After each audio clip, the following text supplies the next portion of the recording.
ایک ہے بیسک پردہ, بنیادی, جو ہر عورت نے کرنا ہی کرنا ہے.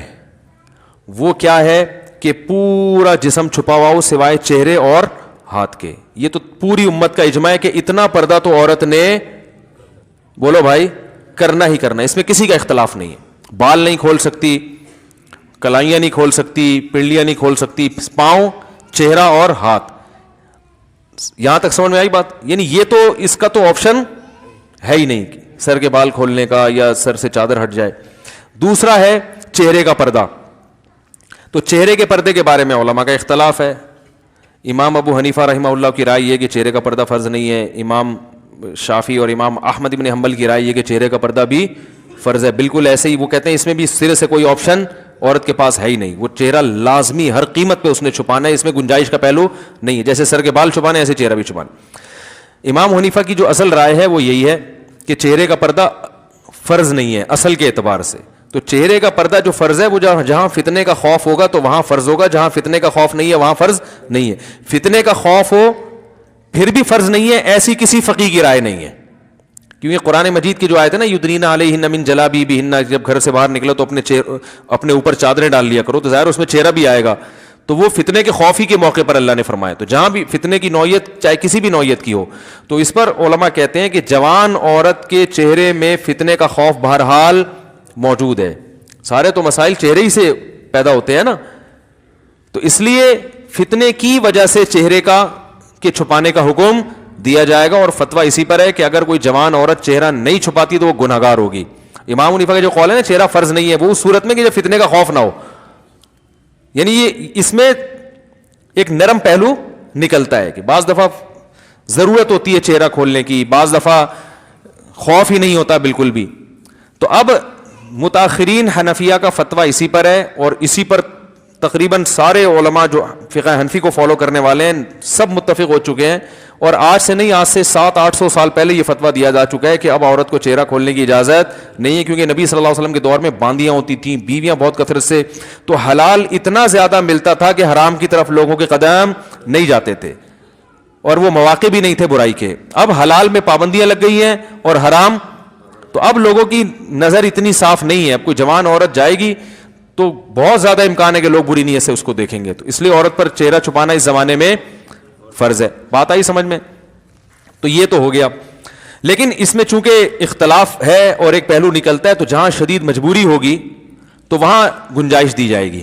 مجبوری کا مطلب کوئی ایکٹر ہے, اداکارہ ہے, فلم ایکٹریس ہے, وہ توبہ کر رہی ہے, تو اب اس بیچاری نے جہاں ایسی بے حیائی میں زندگی گزاری, اب اس کو تھوڑا نرمی کی طرف کہ بھائی چلو تم وہ پردہ کر لو جو سب کا جس پر اتفاق ہے. Something is better than nothing. اب آپ اس کو مکمل کہیں گے جی وہ سر کے بال سے لے کے پاؤں کے ناخن تک, تو اس کے لیے مشکل ہوگا. بات آ رہی ہے سمجھ میں؟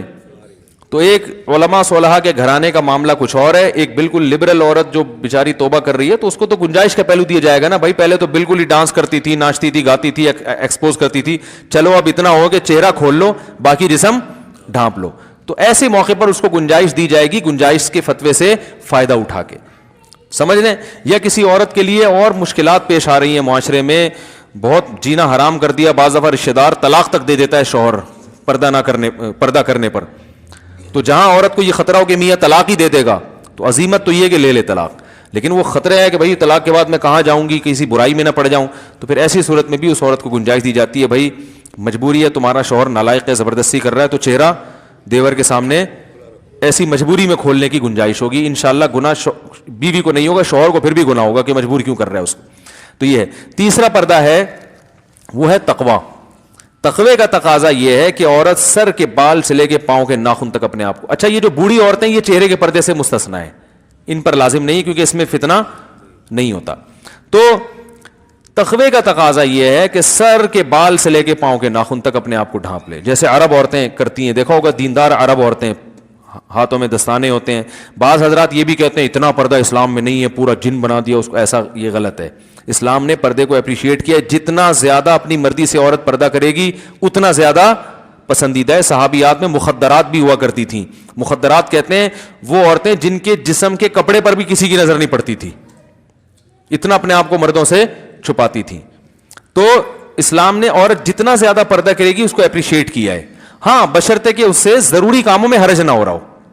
اب جوائنٹ فیملی میں بہو صاحبہ نے مخدرات میں شامل کر کے دروازہ بند کر کے کنڈی لگا دی کہ دیور کی میرے کپڑوں پہ بھی نظر نہیں پڑنی چاہیے, تو یہ تقوی کی یہ مقام تو حاصل ہو گیا, لیکن روٹیاں کون پکائے گا بھائی, گھر کا کام کون کرے گا ہے, یا جو بھی گھر کے کام کاج ہیں جو سب نے مل بانٹ کے کرنے ہیں, وہ تو ایسے موقع پر اس کو کہا جائے گا بھائی چہرے کا پردہ کریں آپ, باقی جتنا پردہ کام کاج کے دوران اگر کچھ تھوڑی بہت کلائیاں کھل جاتی ہیں یا ہاتھ کھل جاتے ہیں وہ معاف ہیں. امام یوسف رحمہ اللہ سے صراحتاً منقول ہے کہ جوائنٹ فیملی میں اگر گھر چھوٹا ہو, عورت برتن دھوتے ہوئے اس کی کلائی کھل جائے اور دیور کی نظر کلائی پہ پڑ جائے تو انشاءاللہ گناہ نہیں ہوگا, کیونکہ اس سے بچنا بہت مشکل ہے نا. آستین پوری یوں کر کے وہ برتن دھوئے گی تو آستینیں گیلی ہوتی ہیں, تو تھوڑا بہت اس کو آستینیں چڑھانی پڑتی ہیں, احتیاط کے باوجود بعض دفعہ نظر پڑ جاتی ہے. ہمارے یہ بھی فرمایا کرتے تھے عورت جوائنٹ فیملی میں پردہ کرے, چہرہ چھپائے, لیکن اگر بے احتیاطی میں چہرے پہ دیور کی نظر نہ چاہتے ہوئے غلطی سے پڑ جاتی ہے تو کوئی بات نہیں, معاف ہے, کیونکہ اب گھر میں رہتے ہوئے اتنی بے احتیاطی ہو جاتی ہے, اس میں زیادہ مسئلہ کھڑا کریں گے تو گھر کا ماحول خراب ہوتا ہے. تو پردہ کرے چہرے کا, لیکن اگر کبھی غلطی سے بے احتیاطی ہو جائے تو انشاءاللہ معافی ہے. لیکن میں آپ کو ایک بات بتاؤں, جو محتاط لوگ ہیں نا, ہمارے ایسے بہت سے اساتذہ ہیں جن کے گھروں میں کئی بھائی ہیں ماشاءاللہ, بیویاں بھی ساتھ رہتی ہیں, وہ کہتے ہیں 10 سال ہو گئے ہم جوائنٹ فیملی میں کبھی ہماری نظر اپنی بھابھی پہ نہیں پڑی. وہ بتاتے ہیں کہ نہیں غلطی سے بھی نہیں پڑی. تو تمیز اگر ایک دفعہ مارکیٹ میں آ جائے نا تو وہ ایسا غلطی سے بھی ہوتا نہیں, لیکن بہرحال ہو جائے تو معاف ہے. یار ہم تو 10 سال سے رہ رہے ہیں کبھی نظر بھی نہیں پڑی, اکٹھے رہ رہے ہیں نہیں پڑی. تو وجہ اس کی ہے کہ ان کو پتا ہوتا ہے بھائی بیگم آ رہی ہے یا بھابھی ہے, بھابھی آ رہی ہے تو نظر وہ خود ہی نیچے کر لیتے ہیں, بھائی ٹھیک ہے انہوں نے کھانا رکھا چلی گئی, نظر پہلے سے نیچے. جو جس کی نگاہیں خراب ہوتی ہیں نا وہ پہلے دروازے پہ یوں کر کے دیکھ رہا ہوتا ہے, آنے تو دو, پہلے دیکھوں گا میری بیگم ہے یا بھابھی آ رہی ہے, آنے دو. آئے گا اچھی طرح مطالعہ کرے گا, پھر کہے گا بھائی اسلام میں اچھا نہیں ہے. اور جو تقوی والا آدمی ہوتا ہے وہ نظر ریچ ہی کرتا ہے, وہ کہتا ہے اگر بیگم ہوگی تو خود ہی منہ سے بول دے گی نا کہ میں بیگم ہوں, تو نیچے رکھو منہ نظر. جب وہ کھانا لے کر آ رہی ہے کچن کے کھٹ پٹ سے اندازہ ہو گیا بھابھی کھانا لگا رہی ہے میرے لیے, تو بھائی پہلے سے نظر نیچے رکھ لو, وہ آئیں گی رکھ کے چلی جائیں گی, ٹھیک ہے نا. اور اگر بیگم ہے تو بیگم منہ سے خود ہی بول دے گی, بھائی بیگم تو ایسا بولتی ہے آپ کو پتا ہے, اس کو چپ کرانا مشکل ہوتا ہے. بولے گی بڑے شریف بن رہے ہو ہیں, وہ بولے گی نہیں, وہ ایسا بولے گی کہ بلوائے گی آپ